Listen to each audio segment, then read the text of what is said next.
Hello and welcome to Meeple Mentor Reviews. I'm Jared, and with me is Holly. And today we are talking about the newest Flame Point Games game called Towering Purrfection. It's a tile laying game about cats and matching up different patterns, including wallpaper backgrounds and cat trees, which I don't have a cat, but I guess that's an actual term for like building up a cat tower. Yeah. Yeah. So if you're a cat lover or a cat owner, you might be already on top of what's going on, but you're basically using tiles as it comes out to build up, a little tower for your cats. Unlike other tile laying games, the tiles generally have to go in a specific orientation because of the way the cats are on them. So some cats are laying down, some are hanging from something. Either way, gravity is a thing. So you want to keep the cat tiles in orientation so the cats are sitting like they would be if they were, in our real world and not in space somewhere with no gravity. So do you want to tell us a little bit of how this plays out and then, what you thought about that? I mean, I like it. It's cute.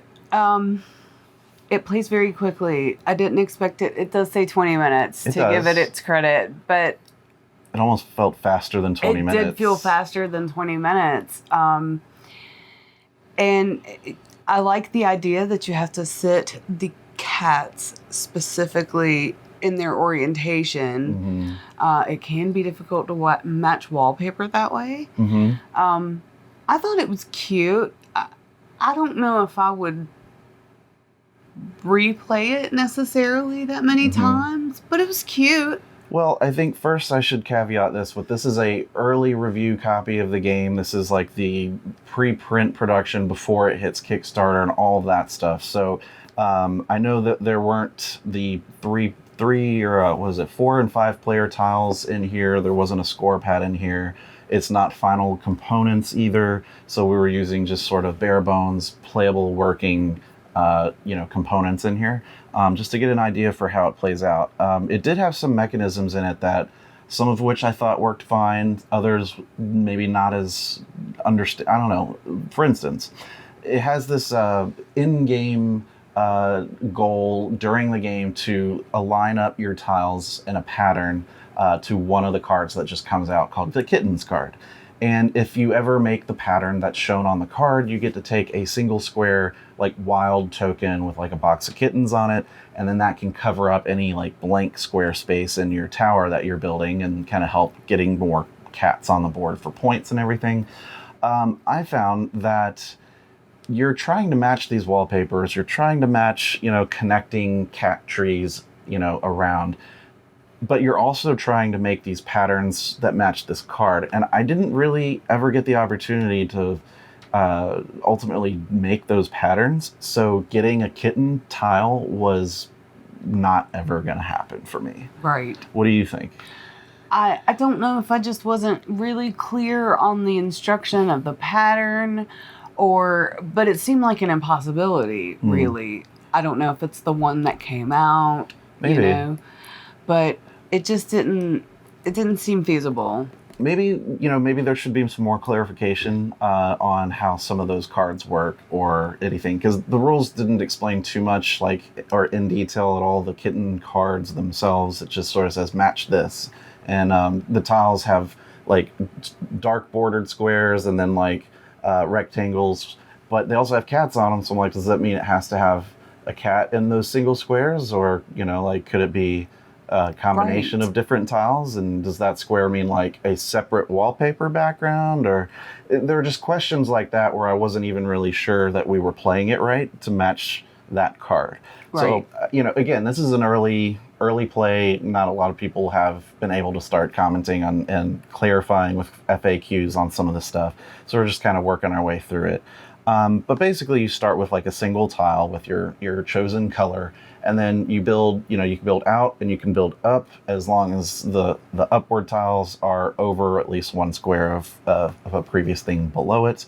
There are, I believe, 2 end game bonus cards that score. Wasn't it 2 different ones? Yes, it was. And so those are much more clear onto how you get some extra points. Like one of them that we saw was the top layer of your tower.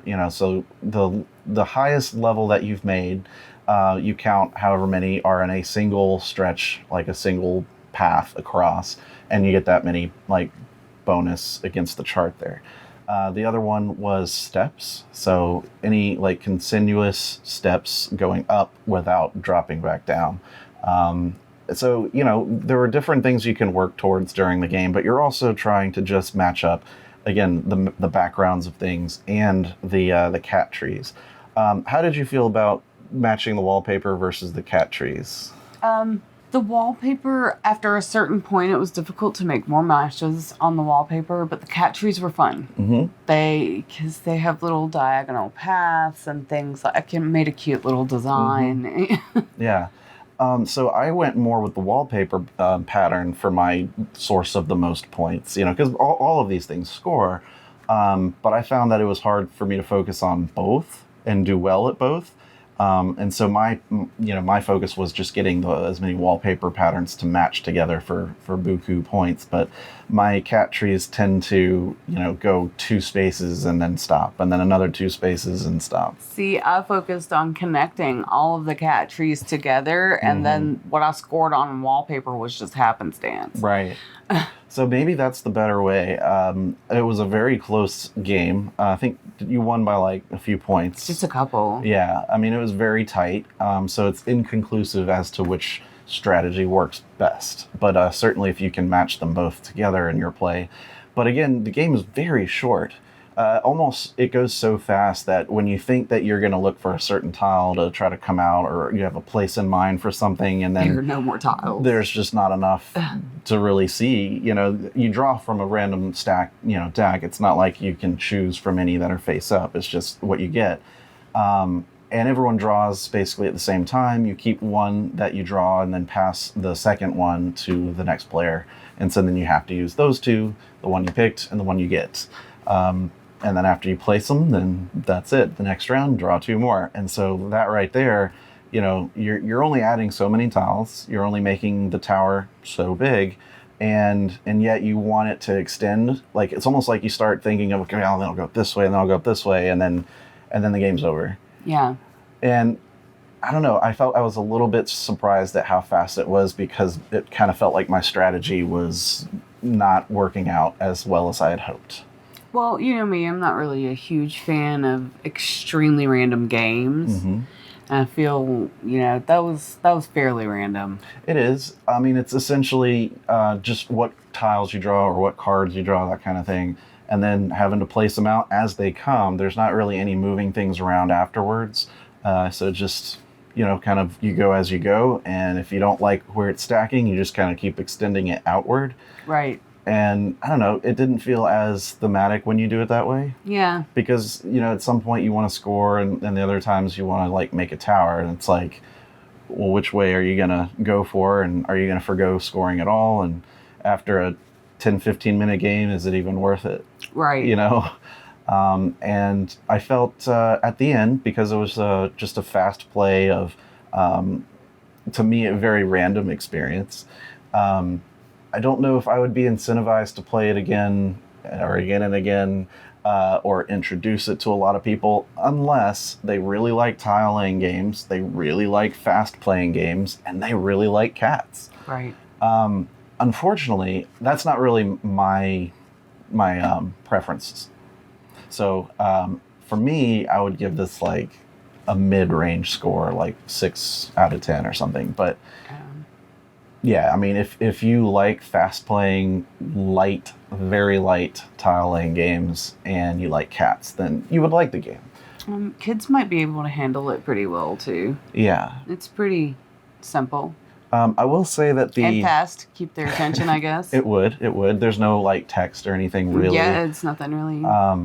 I will say one bit about the art that I was frustrated with. Now, I did like the art of the cats and all that stuff. It looks great. But the cat trees themselves, sometimes I found were difficult to spot and figure out where they connect actually. Yeah. And I think there should be, maybe in how the production goes, some reworking on highlighting like where the paths connect and can connect for the cat trees themselves, because they say, okay, well, ignore the balcony for this, just look at the cat trees, but they're all the same color and they're all like varying places around the tile. So I'm not really sure when I'm looking at a tile what I'm looking at first. And so then it's like, okay, well, if I put it here, does it touch? I don't know. This goes up, this goes to it, but I don't know. There were a lot of questions that I had. Also, is this brick or is this steps in a cat tree? Yeah, that's another thing. So the brick background, which is like the warehouse unwallpapered, so it doesn't score you anything. But like she said, the brick background sometimes looks like it has a cat tree in it. And does that help you score at all? Or, is it just part of the art? And that's where gameplay wise, I feel like there's got to be a little bit more clarity for the sake of knowing how to place the tiles. Right. But I think, there is a good game in here, and with some development and maybe some a little bit different on the artwork and maybe explanation on those kitten cards. This could be a solid game for, families, young children to play with you, and, that sort of, lighter experience of a game. I agree. Okay. So that's where I stand on Towering Purrfection. Any final thoughts, Holly? Yeah, not particularly. It's cute. Some refinement. Some refinement was needed? Yeah, I think that's needed. All right. Well, thanks for tuning in. I've been Jared, and this is Holly.